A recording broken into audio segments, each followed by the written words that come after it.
Assalamualaikum warahmatullahi wabarakatuh. Perkenalkan, nama saya Lili Abdul Jalil, jurusan Ilmu Hadis semester 6 kelas A. Ingin memaparkan esai yang telah saya buat dalam mata kuliah hadis dalam tradisi Syiah. Yang saya akan bahas yaitu dalam kitab Mizanul Hikmah karya Roy Syahri, bab Ajr. Pembahasan mengenai ajr terdapat pada kedua bab kedua setelah bab isar. Yang pertama itu tentang ayat walladzina yumassikuna bil kitabi wa aqamus shalah inna sholata la nudi'u inna la nudi'u ajral muslihin, ya. Artinya, dan orang-orang yang berpegang teguh pada kitab, yaitu kitab Taurat, serta melaksanakan sholat akan diberi pahala. Sungguhnya kami tidak akan menghilangkan pahala orang-orang yang soleh. Dalam ayat ini menjelaskan tentang orang-orang yang berpegang teguh dan mengikuti kebenaran, yaitu kebenaran Nabi Muhammad SAW.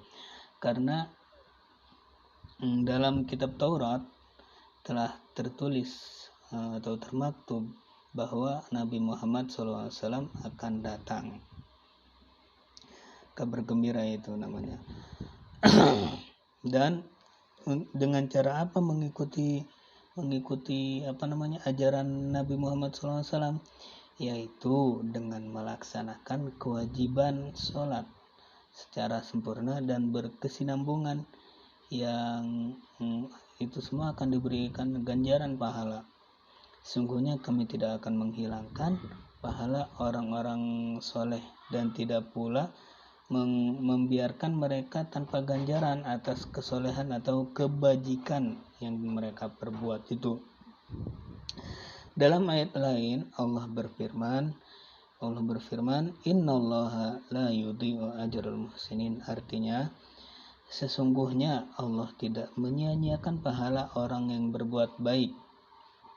Ya, itu penggalan ayat yang tadi tuh menjelaskan bahwa Allah tidak akan menyia-nyiakan orang yang berbuat baik.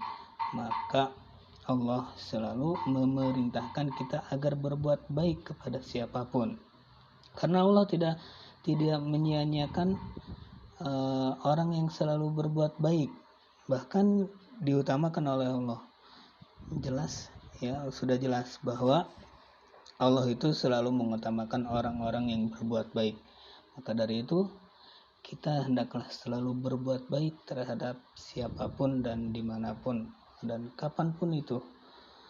Dan insya Allah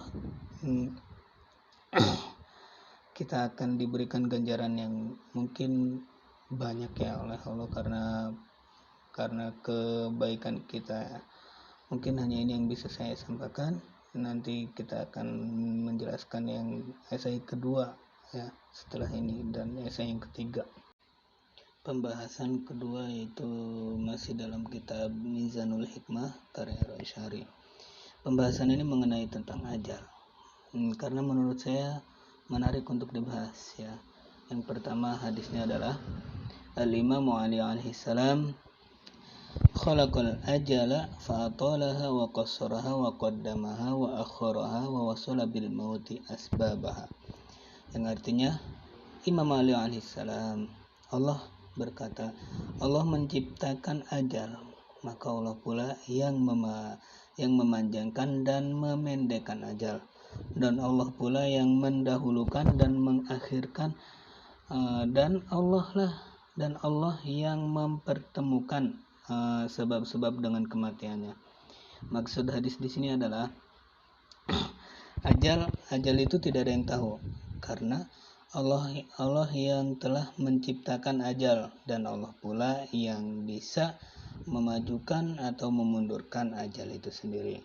Dan Allah pula yang mengetahui kapan kita mati atau meninggal dengan sebab apa kematian kita itu. Dan hadis lain, anhu alaihi salam, al-ajalu masakun nafsi wal harabu minhu muwafatuhu. Artinya, Dari Imam Ali alaihissalam, ajal adalah tempat kembalinya diri dan lari dari ajal adalah kematiannya. Maksudnya adalah ajal itu adalah sudah pasti ada, dan semua makhluk hidup pasti ada ajalnya. Karena ajal adalah berakhirnya kehidupan dan berpindahnya kehidupan dari kehidupan dunia menuju kehidupan akhirat. Semua orang atau semua makhluk hidup yang ada di dunia tidak bisa menghindari yang namanya ajal, dan tidak tahu kapan ajal itu menjemput kita. Yang berusaha menghindari ajal pun pasti akan bertemu. Sehebat apapun dia, jika menghindari ajal itu tidak akan bisa menghindari. Hadis lain itu mengatakan, hadis anhu alaihissalam, asdaqu syai'il ajalu. Artinya dari Imam Ali alaihissalam, paling benar sesuatu adalah ajal. Maksud hadisnya adalah jika ajal mendatangi orang yang sudah ajalnya, pasti tidak akan salah, tidak akan salah sasaran, pasti benar, karena itu sudah dituliskan oleh Allah di Lauhul Mahfuz kapan ajal kita menjemput dan kapan kita dan dengan mati apa kita, dengan meninggal apa kita, gitu. Mungkin hanya ini yang bisa saya sampaikan. Kita akan membahas esai yang ketiga ya setelah ini. Pembahasan ketiga ini mengenai adab, su'ul adab. Masih dalam kitab Mizanul Hikmah karya Roy Syari ya, tentang su'ul adab. Hadis yang pertama yaitu Al-Imamu Ali alaihi salam, la syarafa ma'su'il adabi. Artinya Imam Ali alaihi salam berkata, tidak ada kehormatan dengan akhlak yang buruk. Artinya maksudnya jika kita ingin dihormati, maka kita hendaknya berbuat baik kepada siapapun dan dimanapun ya. Seperti esai sebelumnya yang menjelaskan tentang hendaknya kita berbuat amal baik ya, amal soleh. Di sini Imam Ali alaihissalam mengatakan bahwa kehormatan itu adanya dengan amal baik dan budi pekerti yang baik pula, bukan dengan buruknya akhlak atau jeleknya akhlak gitu ya. Karena jika kita saja tidak senang melihat orang yang berbuat akhlak yang buruk, apalagi Allah, karena Allah pun sudah menjelaskan dalam Al-Quran yang di esai sebelumnya ya. Hadis yang kedua yaitu anhu alaihissalam, man wada'ahu dana'atu adabihi lam yarfa'hu syarafa hasanihi ya. Artinya dari Imam Ali alaihissalam berkata, barang siapa yang merendahkan dengan kerendahan akhlaknya, maka Allah tidak akan mengangkat kehormatan yang diperhitungkannya. Maksudnya, jika kita tidak beradab atau kurang adabnya, maka jangan pernah merendahkan orang lain, karena Allah tidak akan mengangkat kehormatan orang yang telah merendahkan orang lain itu, sedang dia sendiri tidak lebih baik dari orang yang direndahkannya.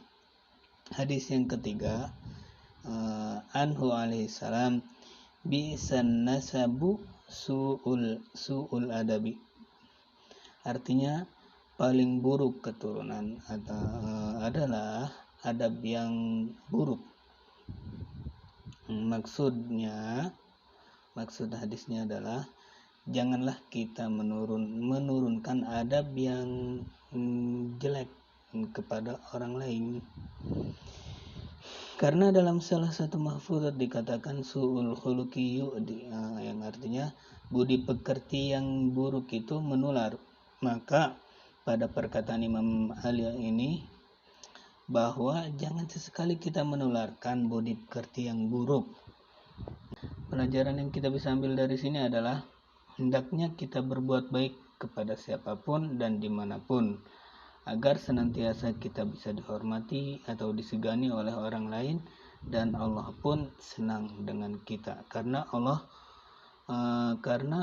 itu senang dengan hambanya yang selalu berbuat baik dan beramal soleh.